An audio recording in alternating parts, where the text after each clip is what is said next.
MegaTrends Newsroom discusses pandemic comorbidities and unintended consequences regarding human health during the pandemic with Dr. Mark Bruce.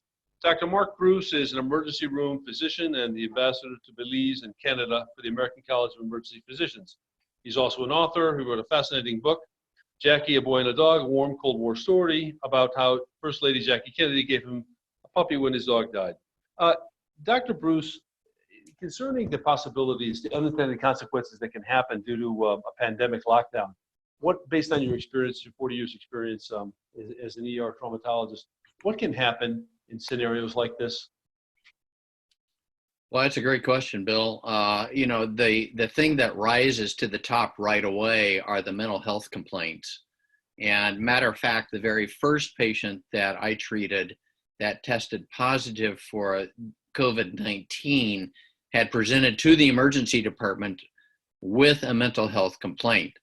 It's kind of an interesting scenario that they presented with, but it just goes to show you that this is, first of all, a novel virus. It's something that we are learning more about all the time. And the more we know, the better equipped we are to really deal with it.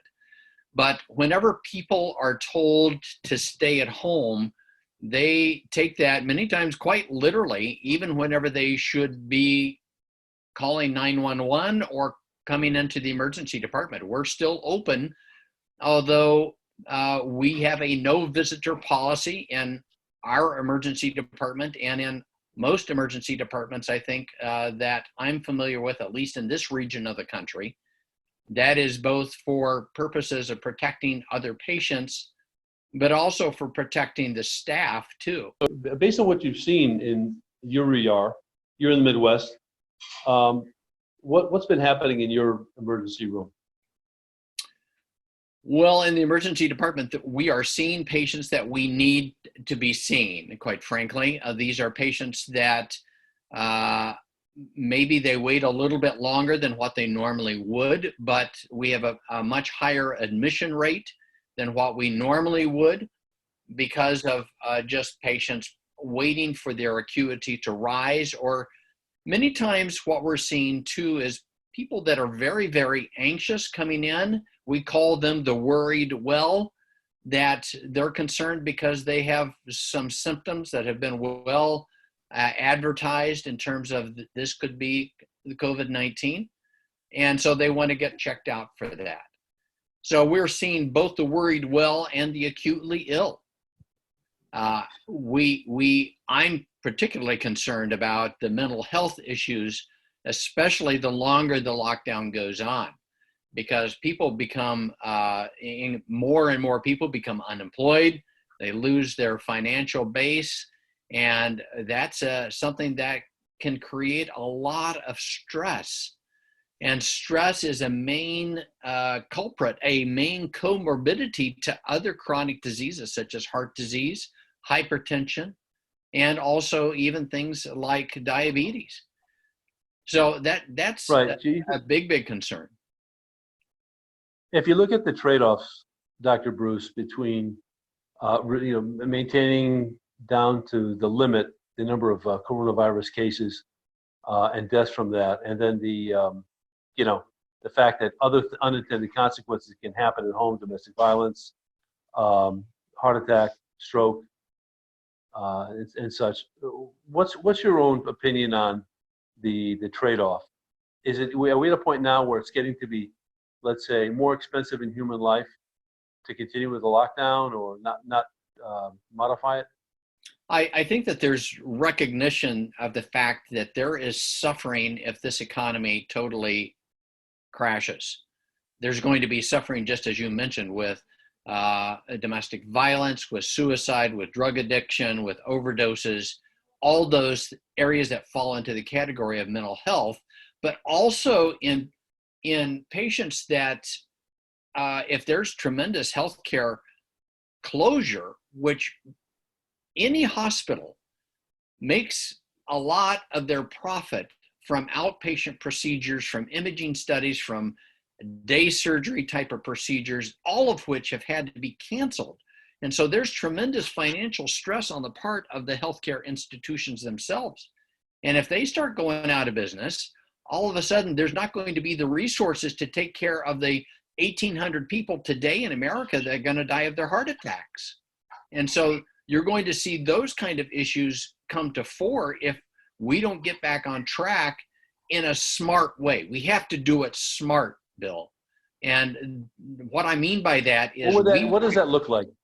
Well, we recognize, first of all, who the very vulnerable population to this COVID-19 pandemic is. That's been well documented. Those are the people that are older, people that have chronic disease like hypertension, diabetes, known heart disease, COPD, but also patients that are obese. Obesity is one of the main risks associated with this having a bad outcome with COVID-19. So you can identify who those at-risk group is, take the precautions to protect them, and let everybody else kind of go back to their normal or more normal back to work to kind of get things going, while at the same time protecting that vulnerable population. That's what I mean by being smart. What's your opinion of the medication and treatment options, one of which is that Dr. Vladimir Zelenko has touted? President Trump has talked about a lot, hydroxychloroquine sulfate with azithromycin. Some also want to include zinc sulfate in that mix. What's your opinion of how effective that's been treating COVID-19 for those who come in with an infection? My opinion is that we need the data, because right now we do not have good large group studies in terms of the benefit associated with this. There are multiple different trials going on using those drugs in various combinations. For example, I've seen about 6 different dosage regimens for hydroxychloroquine. And so these are medications that have potential significant side effects. And we need to know the right dose for the right patient at the right time for how long before we can safely give this medication without creating more problems than what we're trying to solve. So we need the data. And right now, we don't have that data. We don't have well-defined protocols for what's going to work for which patient at which stage of the disease. You make good decisions when you have good data. Right. And right now, what are the treatment options that are generally employed? Well, our treatment options in the emergency department are deciding, first of all, how sick somebody is. Do they need to be admitted? Do they not need to be admitted? If they need to be admitted, do they need advanced airway placement? Do we need to intubate this patient? We are working very hard to try and keep patients off of ventilators if at all possible. There's a couple reasons for that, Bill. Number one, the average person who goes on a ventilator without COVID-19 stays on a ventilator for about 3 days. The average COVID-19 patient that goes on a ventilator, first of all, has more than a 50% chance of dying. And number two, they will stay on the ventilator for about 20 days. And the longer you're on a ventilator, the more complications you have associated just with the ventilator use. So those are the decisions that we make in the emergency department, is determining how sick somebody is and determining their disposition in terms of admission or going home. And if they're admitted, do they need to be admitted to the intensive care unit? We're doing everything we can to optimize the oxygen. But what type of nation? So beyond the use of oxygen for somebody's having difficulty breathing, what other, do you have any antiviral medication that can be used? I've heard talk of the use of, it sounds very innovative and maybe just very experimental, the use of ultraviolet light, yes. Being inserted into the lungs. Is there any treatment that's been done? Again, there's lots of things that have been tried. One of the things that people were initially very excited about was remdesivir, which was an antiviral drug that was actually developed for Ebola. And there was some initial data that showed that, gee, this might have some promise. These are medications for treating people that are in the intensive care unit. These are medications that would be difficult to scale up, and and again, these are medications that can have substantial side effects. So you want to reserve them to that for the use in those groups of patients where the risk reward is far to the reward side, because there is substantial risk. Yeah, about the ultraviolet light, there is some exciting data, especially about the very short wavelength ultraviolet light. I think it's the 222 nano wavelength ultraviolet light, which has a very rapid kill of this particular virus and can be used even in bronchoscopy, where they actually, with a fiber optic type of instrument, go into a patient's lung and basically turn that light on for even just a few seconds, and it can have, that's been shown to have some benefit, but also as a larger area disinfectant. If you're disinfecting a room or a quantity of product, many times that will kill the virus too. So those are exciting things. But again, Bill, we're getting back to, we need the data to show exactly what's going to work, when we need to apply it, who needs to receive it. Because the perspective on this is that probably 99 to 98% of patients that get this are going to do just fine or are going to be asymptomatic. So you have a case, let me give you a scenario. Somebody's in a high-risk group. Let's say they're in their 60s, they're overweight, they have type 2 diabetes, they're having difficulty breathing. What are the likely outcomes for somebody like that when they present themselves in the ER? Well, if they come in and they are diagnosed with COVID-19, they're in a high-risk group for doing poorly. Those are the type of patients, depending on what their clinical scenario is, what their vital signs look like, how sick do they look. Those are the patients that more than likely are going to be admitted. So it just depends on kind of the severity of illness.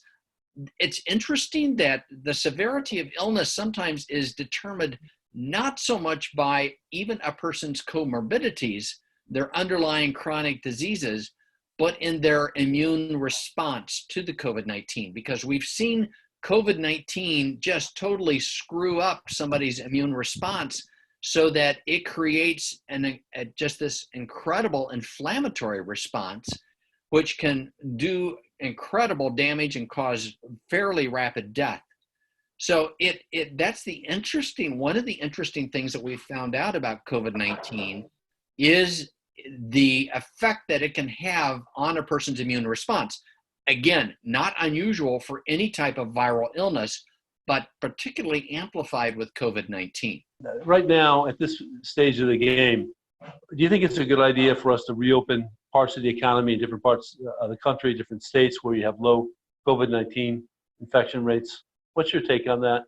I do. I think it's time for us to move forward with close monitoring, just so that we can see exactly what the penetration of this disease is. That will be very helpful when we get widespread serologic testing for the antibody of COVID-19. And I think once we have a good handle on the penetration of the disease, trying to kind of identify where we are with developing herd immunity, then we can with confidence move forward. But I think these first steps have to be taken slowly and with some caution and with close monitoring. But I do think it is time for us to start moving in that direction.